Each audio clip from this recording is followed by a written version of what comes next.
Winnie the Pooh's Stories for Christmas by Bruce Talkington, illustrated by John Kurtz. Piglet loved almost everything about the night before Christmas. There was, for instance, the beautifully decorated Christmas tree that needn't be very tall or very wide. It could actually be a very small tree that suited the very small piglet very well indeed, even if the tippity top was still out of reach. And there were all the unopened presents spread out beneath the tree and hidden about the house, stashed under the bed, tucked away in the back of the underwear drawer, and nestled safely out of reach atop the shelves of the linen closet. Piglet so appreciated the looks of an artistically papered and beribboned present that he often wrapped and bowed empty boxes simply because of the Christmassy feeling they gave his home. And later, amid all the unwrapping, during which he was ever so careful not to tear the paper so it could be used again next year, he was occasionally surprised by a gift which he'd treated himself and then forgotten all about. Piglet's very small memory was another thing he loved about Christmas, but the aspect of Christmas Eve that Piglet cherished most was the candles. Candles alight everywhere, flickering as decorations on the tree and lined up smartly across the mantel, right above his freshly starched and pressed and very small Christmas stocking. Arranged according to size, with a tall, thin candle on one end and a short, squat one on the other, all glowing cozily. On a table next to his upholstered armchair, which had a ruffle around the bottom, sat another candle, as thick as a barber pole and sporting the same red, white, and blue stripes and topped by a bright yellow flame. There were candles in the kitchen, candles in the corridor, candles in the bathroom, and candles in the bath. With so many candles burning all at once, Piglet was especially careful to make certain that no accidents happened to his candles, to himself, or to his very small but brightly illuminated home. The warm, waxy glimmerings so pleased Piglet that he always waited until the last moment to kindle a fire in the fireplace, so as not to spoil too soon the flickering candle lights playing across the walls and ceilings. It made him feel safe and serene and cared for, which helped him not to think about the one thing Piglet did not like about the night before Christmas. It was the same thing he didn't like about any night. They were all so very, very dark. "You never realize," Piglet said to himself in a tiny voice, "how short a day is until you're afraid of the dark." Piglet's consolation was that this Christmas he'd asked Santa to bring him a nightlight to keep him company on all the dark nights to come. In the meantime, his candles would provide him with companionship until, just before he fell asleep, he would carefully extinguish every one. Candles needed their rest too, and toss and turn restlessly on the edge of sleep for the remainder of the dark, candleless night while Santa delivered his gifts. A yawn suddenly widened Piglet's very small mouth into a round, sleepy O, and he stretched contentedly in the warm glow of his candles. Yawns never bothered Piglet, and although he always covered his mouth politely when they made themselves known, he was glad when they came. "A yawn," he chuckled to himself, "is simply a smile caught with its mouth open." Suddenly, a small scratching sounded outside his snugly locked and bolted front door. Piglet dived for cover. When he found himself safely out of sight beneath his favorite upholstered armchair, with the ruffle around the bottom, he told himself, in a reassuring voice as such a small animal could manage, perhaps it was simply the wind, which was a very real possibility because it was quite a blustery Christmas Eve. He wasn't reassured for long, however. The scratching sounded again in a most insistent and very unwind-like manner.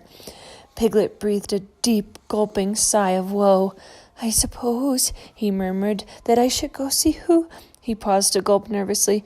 "Or what it is." A small start and squeak of surprise escaped him when the scratching came again, as if agreeing that this was a very good idea indeed. As Piglet crawled out from under the upholstered armchair, with the ruffle on the bottom, an idea occurred to him. "I don't have to open the door to see," he told himself with the relief.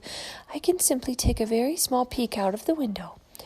Pushing a stool up to the window sill just off to one side of his front door, Piglet clambered atop it and cautiously peered out through the glass. The door, however, was too much to one side for him to see clearly, no matter how he flattened his nose against the icy cold window panes. I suppose, he breathed softly to himself, it wouldn't hurt to open the window just a very small smidgen of an opening. But as soon as Piglet slid open the window just the tiniest bit, a huge gust of wind chose that moment to blast through the crack and see what Christmas Eve was like on the inside of the house. Now, as is well known, gently flickering candle flames and rough gusts of rambunctious breeze are not the most amiable of acquaintances. In no time at all, the mischievous breeze blew through the living room, wafted around the kitchen, bustled into the bedroom, and blasted out of the bath to exit out the window Piglet was too surprised to close until the damage had been done. Every candle in Piglet's house had been extinguished, and, if it were possible, it was now darker inside than out in the night of moaning wind. At least, the frightened Piglet stammered to himself, I certainly hope it's the wind that's moaning. Suddenly the scratching sounded once again, and to Piglet's great surprise, he noticed a small fluttering light, not inside his house, but emerging dimly, then brightly, and then dimly again through the crack beneath his securely fastened front door. Oh my, thought Piglet, if all the light is on the outside, then I'd be very foolish not to open the door and let it in. Without hesitating another moment, the very small, but oh so very brave animal unlocked, unbolted, and threw open the heavy portal, letting in the billowing night. Darkness, however, was not what the wind blew into Piglet's house this time, but a small flickering light caught in the breeze's grip and swirling and spinning out of control about the living room ceiling. Desperately trying to escape the clutches of the rowdy breeze, the flickering spot of light managed to grab hold and cling to the tip-top of Piglet's Christmas tree, where it swayed back and forth, glimmering determinedly, while the wind tried in vain to loosen its grip. Piglet, frozen in awe at the still open door, watched the struggle in open-mouthed wonder. That very high, even on his very small tree, very pointy part had always been a great disappointment to him because he could never reach high enough to decorate it properly.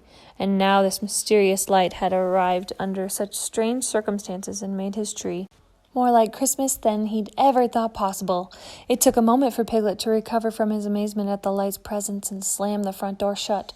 As soon as the door began to close, of course, the pesky wind darted back outside where it felt most at home, leaving Piglet alone with the light, twittering vigorously atop the Christmas tree, as though trying to regain its breath after the long struggle with the vexing breeze.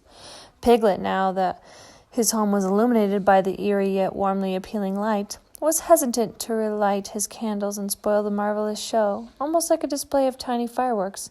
He held out a plate of cookies cut into Christmas shapes toward the light. Would you care for some refreshment? Piglet asked politely. You're very welcome here. In fact, Piglet continued, trying not to blush with embarrassment, I'm very glad you came. As if in response, the light drifted down and settled gossamer-like at the tip of Christmas tree-shaped cookie. Now Piglet could see that it wasn't just a light, but a tiny firefly. He couldn't tell if the insect was actually eating the cookie, but its light seemed to grow stronger, as if simply being close to a friendly someone was all the nourishment it needed. Piglet smiled. He knew that feeling well. It was one of his favorites. It seems, Piglet suggested, making polite conversation, that you've been surprised by the arrival of winter. The lightning bug shimmered with his agreement.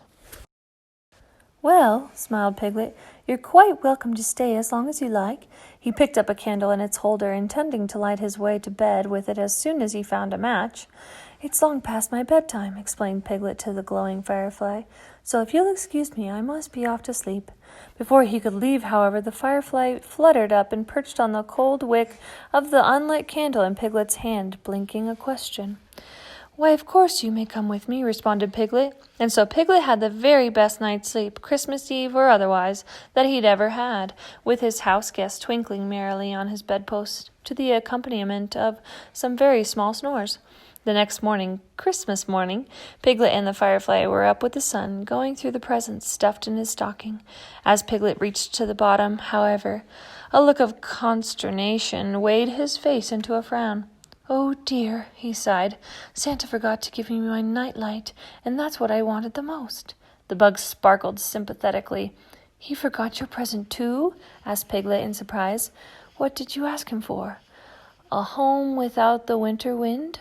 Murmured Piglet, reading the bug's glinty response. Suddenly, like the sun rising and chasing off a night full of bad dreams, a thought occurred to Piglet. "You don't suppose," he began, hardly able to believe such a wonderful idea, "you don't suppose that Santa was making this our best Christmas ever by bringing us together, do you?" The firefly blinked what seemed to be Piglet's eyes to be a bright affirmation. "It simply goes to show," remarked Piglet, that the night to the firefly as he sat glowing contentedly on the bedpost, "that sometimes the very small things at Christmas are very best things." And the firefly twinkled his agreement. The end.